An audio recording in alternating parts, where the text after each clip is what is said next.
It was a rainy night when Rachel pulled into the small, rundown motel off the interstate. Exhausted from hours of driving, she was grateful to find a place to rest. The motel, with its peeling paint and flickering neon sign, wasn't her first choice, but it would have to do. The elderly woman at the front desk handed her an old-fashioned key attached to a worn wooden keychain marked Room 6. Rachel's instincts sent a shiver down her spine, but she brushed it off. All she needed was a good night's sleep. Room 6 was small and uninviting, with outdated floral wallpaper and a musty smell.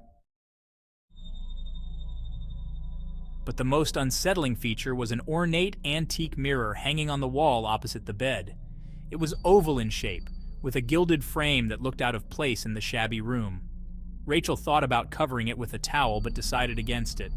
She was too tired to care. She took a hot shower and settled into bed with a book, but soon her eyelids grew heavy.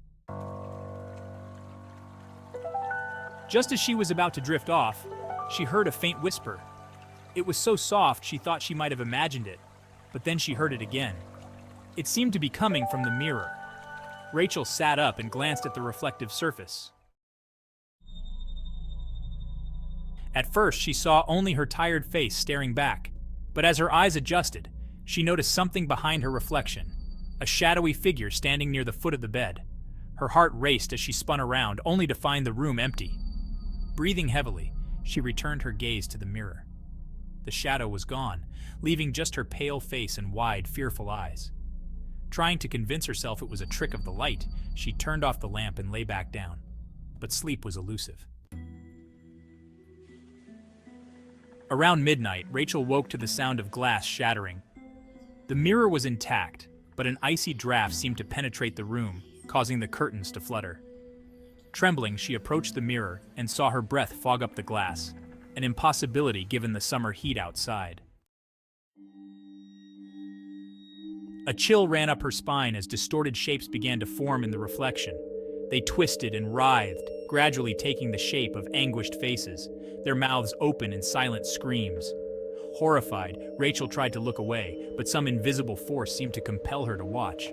One face, more distinct than the others, emerged, its eyes meeting hers. "Help me," the face mouthed, although Rachel heard the words echoing in her mind. It was a woman, her expression one of sheer terror. Suddenly, Rachel felt an icy hand grip her shoulder. She screamed and spun around, but again, the room was empty. Her heart pounded as she backed up against the wall, never taking her eyes off the mirror. The faces began to fade, replaced by the figure from before. This time, it stepped through the glass, entering the reality of the room. A cold, oppressive presence filled the air. The figure was cloaked in darkness, its features indistinguishable except for its glowing, malevolent eyes.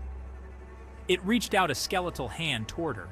Rachel felt a crushing pressure on her chest, unable to move or breathe. Just when she thought she would become one of the wretched souls trapped in the mirror, headlights from a passing car illuminated the room. The figure and the pressure vanished. Gasping for air, Rachel grabbed her belongings and fled the room, not stopping until she reached her car. She drove through the night, determined to put as much distance between herself and that cursed motel. The next day, she reported the events to the authorities, but when they arrived at the motel, Room 6 was different. The antique mirror was gone, replaced by a plain modern one. The motel owner insisted there had never been an antique mirror in any of the rooms. Rachel never found out the true nature of the horrors she encountered that night, but she did discover that several previous guests of Room 6 had gone missing under mysterious circumstances, their disappearances never solved. From then on, Rachel could never look at a mirror the same way again, always fearful that one day the figures might return to claim her for their own.